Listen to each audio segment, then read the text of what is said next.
สบายดีเนาะเมื่อสุกคนมื้อนี้เฮากะจิพาทุกคนมาครัวมากก็เด้เบิ่งแม่ทุกคนมากก็เสียงขวางเด้ออันนี้เด้อหน่วยอมลอมแอมแลมอปอแอะแปะคือคนเลยเนาะทุกคนคือคนไทยเสียงขวางเลยแม่นบ่ ไปทุกคนบ่เสียเวลาเนาะมื้อนี้เนาะเฮาไปครัวมากก็กันเลยมาเกียมหม้อข่างทุกคนชื่อได้บ่หม้อข่างตัวนี้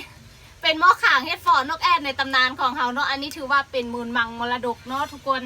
มาใส่หม้อข่างไปเลย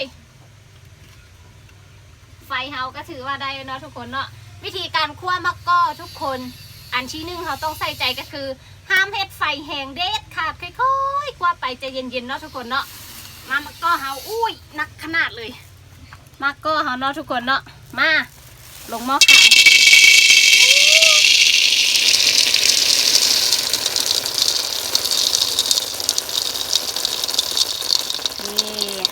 คั่วซ้ำนี้พอก่อนเนาะเฮ็ดไฟเย็นๆเด้อทุกคนเด้อเฮ็ดไฟเย็นฮะเฮ็ดไฟเย็นโบแมน ขอโทษหลายๆเฮ็ดไฟอ่อนๆเนาะทุกคนไม่ต้องเฮ็ดไฟแห้ง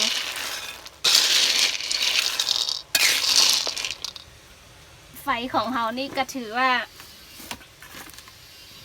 พอดีแล้วเนาะ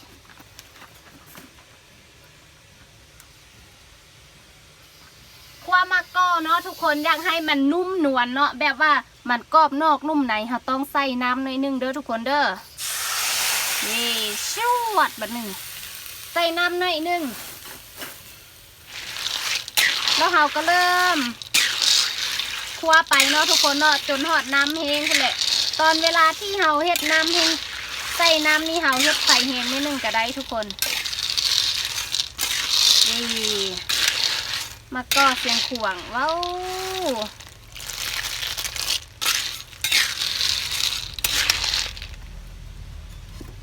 เป่าไฟก่อนต้องคั่วใส่ตาไฟเด้อทุกคนเด้อจึงแซ่บเฮ็ดควันสิง่ายๆนิดนึงบ่แม่แล้วเฮ็ดมีควันนี่เวลาเฮากินมันจะได้แบบกินควันอ่อนๆได้เพิ่มรสชาติก็คือกินควันอ่อนๆ กินควันอ่อนๆบ่เอาใจเฮ็ดแบบนี้แล้วก็คั่วไปจนว่าน้ำแห้งแล้วเฮาก็จะค่อยๆคั่วเฮ็ดไฟอ่อนๆเนาะเพื่อว่าเฮ็ดให้มะกอกของเฮานี่แบบมันกรอบนอกนุ่มในเลยตัวอ้นว่าถูกต้องนะทุกคนเนาะให้มันกรอบนอกเปลือกมันกรอบ เปลือกมันกรอบแล้วทางในมันก็จะนุ่มเนาะทุกคนเริ่มฟดแล้วครัวมะกอกของเราว้าว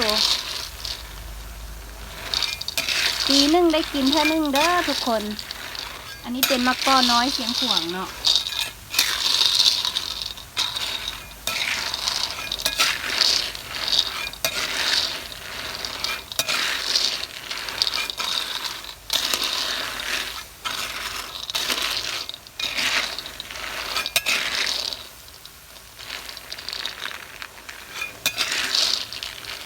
เริ่มแตกแล้วทุกคน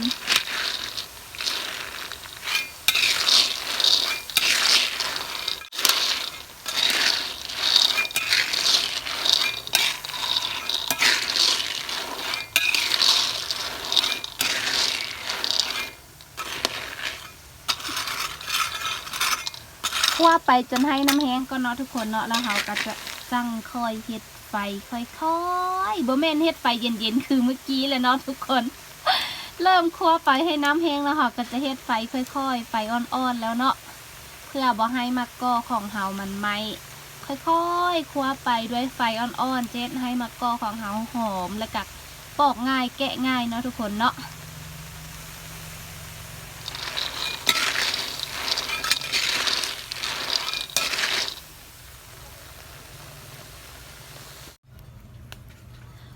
ทุกคนน้ำมะกอกของเฮาก็ถือว่าแห้งเป็นที่เรียบร้อยแล้ว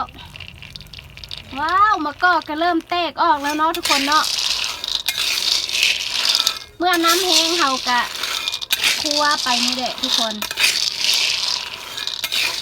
คั่วไปอีกสักน้อยนึงเนาะแล้วก็ซีมเบิ่งแก่นของมะกอกแหมโอ้ย แตกเอาเปาะแอปแปะแล้วเนาะ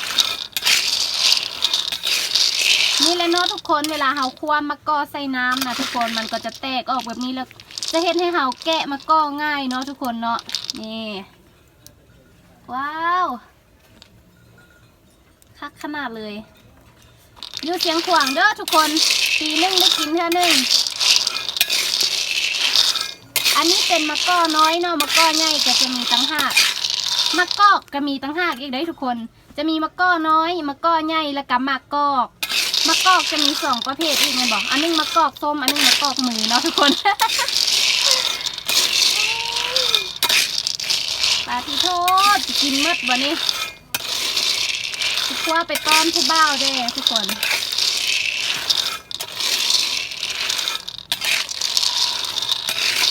ค่อยคั่วไปเนาะ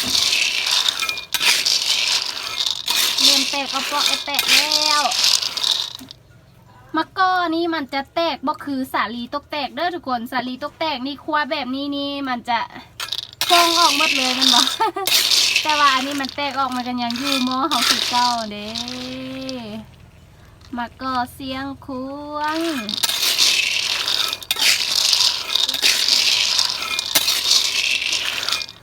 คอยคั่วไปเนาะทุกคนเนาะที่สำคัญก็ต้องคนให้ทั่วเด้อคนให้ทั่วส่วนทั้งพื้นมานี่แบบนี้ใส่ไฟอ่อนๆเด้อทุกคน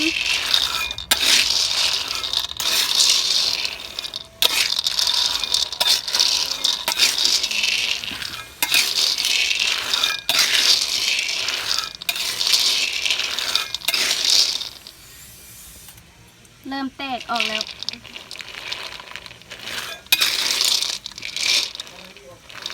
คั่วอีกจักน้อยก็ได้แล้วเนาะทุกคนเนาะ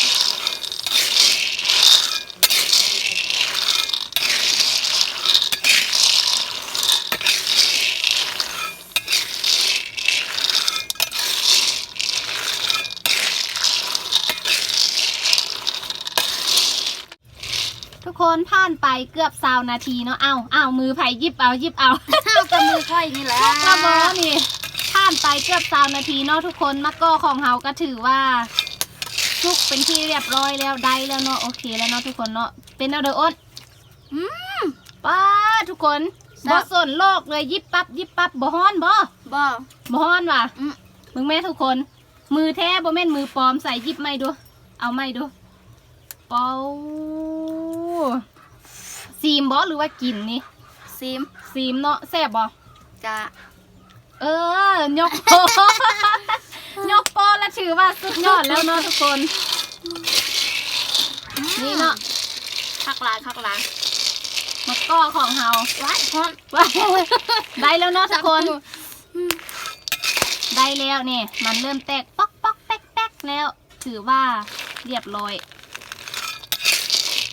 เอาให้เบิ่งต้นอีกธรรมดาสิมักกินต้นแขมเนาะอันนี้พัดมักมะกอกอันนี้อ้นพิษธรรมชาติเด้อ้นพิษธรรมชาติแล้ว ป้าบ่ฮ้อนบ่จับเอาโอ้วิเศษเนาะอ้นวิเศษว่ะ อ้นวิเศษเนาะทุกคนเนาะนี่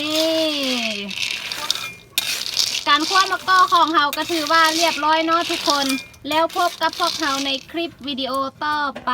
อย่าลืมกดไลค์กดแชร์กดติดตามพวกเฮา2 คนได้เนาะเพื่อเบิ่งว่าพวกเฮา2 คนสิเอาคลิปแม่นหยังลงได้แม่นบ่อ้นมันแล้วอย่าลืมเด้อทุกคนเด้อแล้วพบกันในคลิปวิดีโอต่อไปบ๊ายบายมันบ่